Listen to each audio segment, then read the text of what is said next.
interview Joe Mcelderry. That's from his latest album entitled Classic Christmas, which, together with the disc Classic that he released in the summer, marks a change in the direction of the singer from South Shields, having made his mark with pop songs on The X Factor, which he won 2 years ago.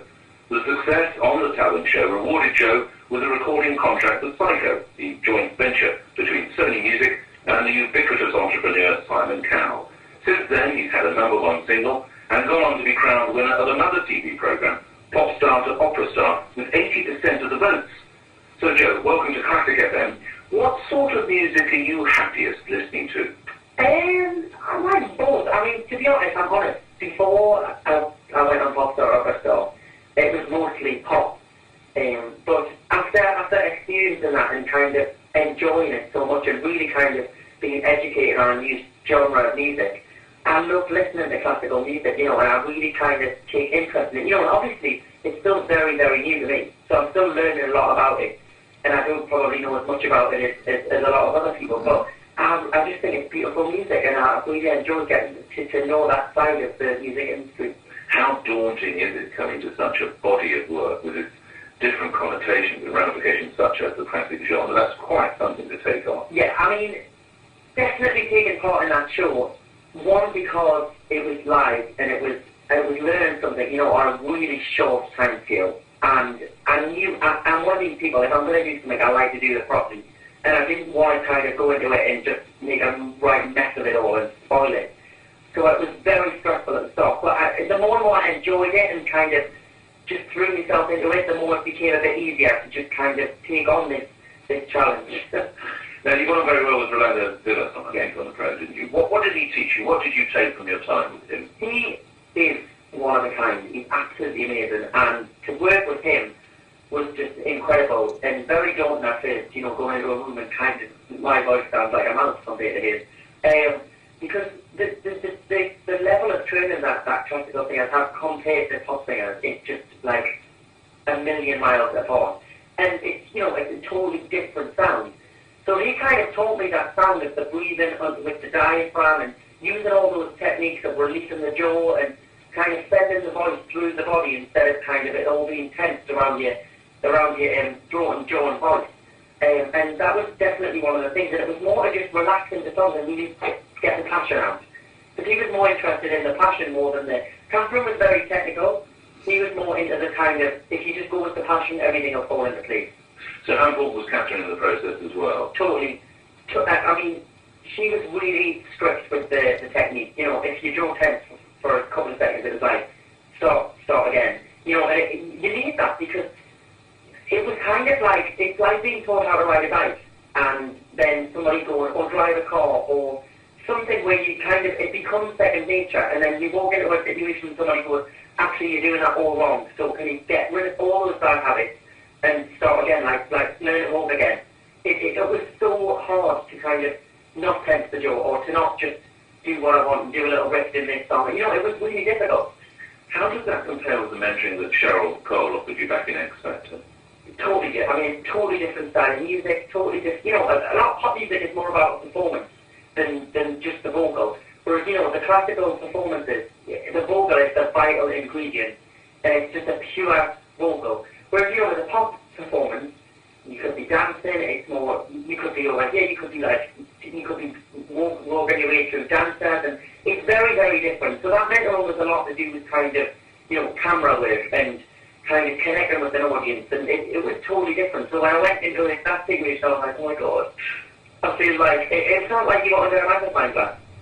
You're in the shower, or you're in the car for a long drive. Yeah. What do you find yourself singing in those unguarded moments? Something from pop or something from opera? Oh. Last time you caught yourself singing in the shower, what were you singing, Joe Mcelderry? I was probably singing, I would have been singing probably something off the new album because I was rehearsing. I would have been rehearsing, probably. That's what, so probably a bit of opera. I don't believe a word. We're going to play something from the album a little bit later. Let's come to your first choice. We'll talk more about X Factor in just a moment, but this first choice of yours, Joe, obviously feeds into X Factor. That's a phenomenal bit of music, doesn't it? Yeah, it's Colina Burana, or Fortuna, and this literally brings back times of anxiety and everything. it was every week was that was the opening piece of music, and also on the X Factor tour as well. So any time I hear it, it just kind of, it's such an epic piece of music, as well as that, taking it away from X Factor. It's an epic piece of music by itself. And I'll allow you one word for you to describe the emotion. One word when you hear it. Excitement. Joe, we won't stay on the subject for too much longer, but do you still keep in touch with any of the other contestants, or perhaps even the judges for that matter? I speak to Cheryl a lot, and I talk to Stacey, Ollie, Jedward now and again. It's really, it's nice and crew. It was. Yeah, we were quite France of 2009, wasn't it? It was an amazing experience, and I made some really good friends in that show. And, you spend a lot of time with a lot of people going through something that not many people get to experience. So you have a really good bond with those guys. And, yeah, it's nice that was my people in touch. And do you think it misses fun? I think it definitely does. It pains to say it, but it does. And I think it misses Cheryl as well, and Danny, to be honest. I think the British public are a bit of, we're kind of we don't like change. We don't like things to change. And I think it really slotted in when they all gelled together. It really worked. And what's your relationship with Simon Cowell like that? To be honest, I think very highly of him. The opportunity I was given by him, and, he's a very, very clever man. And he's a very, very good businessman as well. And he knows what he's talking about. But he's not kind of someone you would phone up just for a friendly conversation. It's a different kind of relationship. But we're still friendly. If I've seen him, we would chat. And I've bumped into a few events and we'll catch up and things. But it's not, I wouldn't necessarily go out for food with him. What's it like being famous? I find that question really weird because I try not to look at it like that, and it feels weird to say, oh, I'm famous. And I never really thought about that side of it when I ended up the X Factor. I just wanted to perform. I wanted to be on a stage performance, but then I didn't actually think about the fame side of it. And then once it actually happened, I was like, oh God, yeah, I forgot about that. It has its ups, it has its downs. What are the downs? But, you don't have much of a private life. People think that they can just say anything to you. You put yourself in that public arena, that's what you have to deal with. I'm not one of these people that go, oh my God, it's so hard, blah, blah, because it's not. And if I didn't want to do it, I would just have to leave this job if it was that bit tough. But I'm trying, it's just there. I don't take much attention, I don't pay much attention to it, I don't thrive off it. It's just there and it's part of the job and I deal with it, and that's what it is. What would you have done with your life if you hadn't had this fantastic opportunity, which you've taken really well advantage of, I must say, but what would you be doing, do you imagine? Well, I was at college doing Formula, National Diploma. I probably would have went on to do a degree and maybe went into some sort of teaching or vocal coaching or something.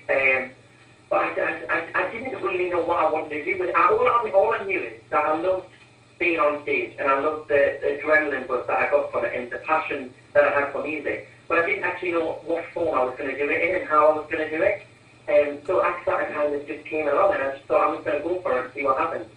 We're coming to your second choice. Now, you performed this track on your album, although we're going to hear a different version. We're going to get something from your album a little bit later. But introduce the second selection. This is the world-famous Mcelderry. Was there a lot of music in the house when you were growing up? What sort of music was she a fan of? Can you remember the childhood? She was a massive fan of Luther Vandross, Michael Jackson, Tina Turner, some good pedigree there. Yeah, Celine Dion. There was all sorts of music playing. I remember being around and all albums being played, and even now she still plays those classic, legends really. Mm. And did you think when you were listening to all that music and you were hearing your mum dancing around, that one day you'd have your own album, that other mums would be playing the children and stuff? No, because I didn't really start things until about 13 or 14.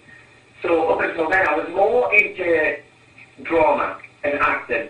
I always liked to kind of stand up and make shows and get all the cousins to just take part in shows and things. But as just a singer, I would not go near a microphone.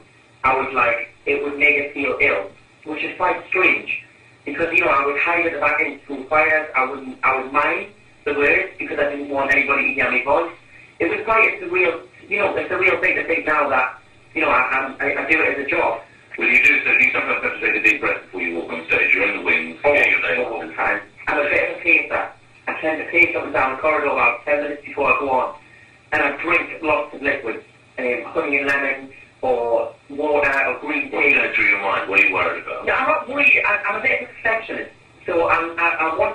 be the best it can be. And so especially on tour, I'm kind of, I know everything's in place, but I'm always to the team that's around us, I'm always like, is this there? Is that there? Is this there? Do they know that this is happening? But even though we've done it like every night, I just need to make sure. It's just one of those things, I suppose you want everything to look good.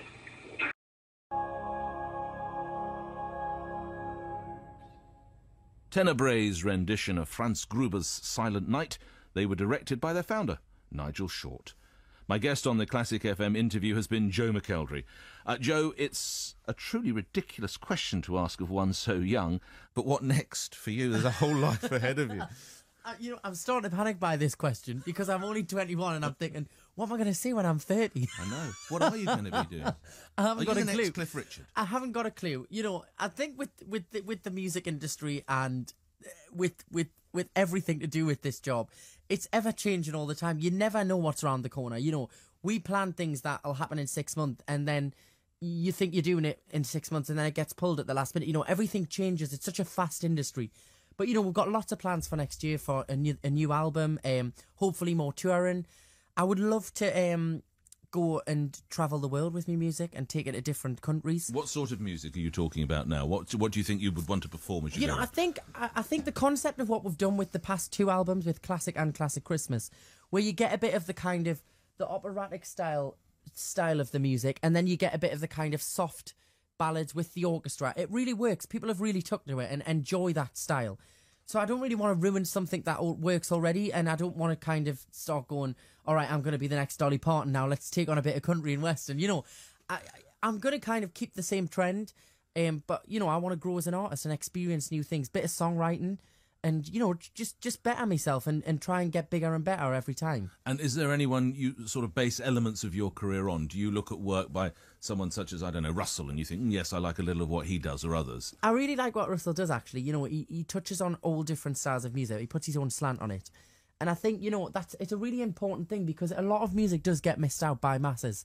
And I think if you can bring that to different people, and, I think especially with some of my fans previous to Pop Star Opera Star, they wouldn't have went near a classical song. And now I go on the tour, I sing Nessun Dorma, and there's a 5-year-old girl at the front singing it, all the words, word for word.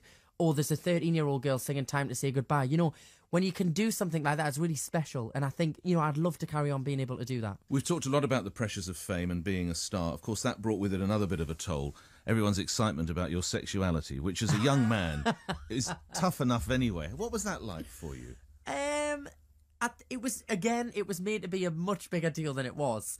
But what had happened is, I was 18 when the show finished, and I came out of the show, and I just got bombarded. I suppose I was protected by it in the show, and then you go and do a round table of journalists, and I was just bombarded with all these questions about who I had slept with, who I had kissed, and and I was like, and I'd never experienced any of this before. I was like, where have all these questions coming from? And so, I was so busy, and I wrapped myself up in the work, and I didn't have time to think about anything. And then I had a bit of time off after the tour, the X Factor tour, had time to think about everything. And I was like, okay, I realised who I was as a person, and the questions were still coming in. It was this obsession with finding out if I was dating anybody. And I started to get a bit sick of it, because I would go into an interview and nobody would ask about what my song was called, or what my album was, or what it was like to win the X Factor, all these things. And this one day I just sat with me mum, and I was just like, I just said, this is who I am as a person. I want to talk about it, and I want to just stop all of this ridiculous circus of questions. And so I did that interview, and it stopped it all. I said, I'm going to talk about it once. I'm going to tell you what it is and what's what, and there you go. Have it and take it. Do whatever you want with it. And of course, now in your industry, no one bats an eyelid. It was, obviously it wasn't an ideal situation to announce it to the whole of the country. But if you're going to talk about it, that's what happens. It just gets blown up. But I made sure, I spoke with my family and friends about it first, and everybody I knew. And I kind of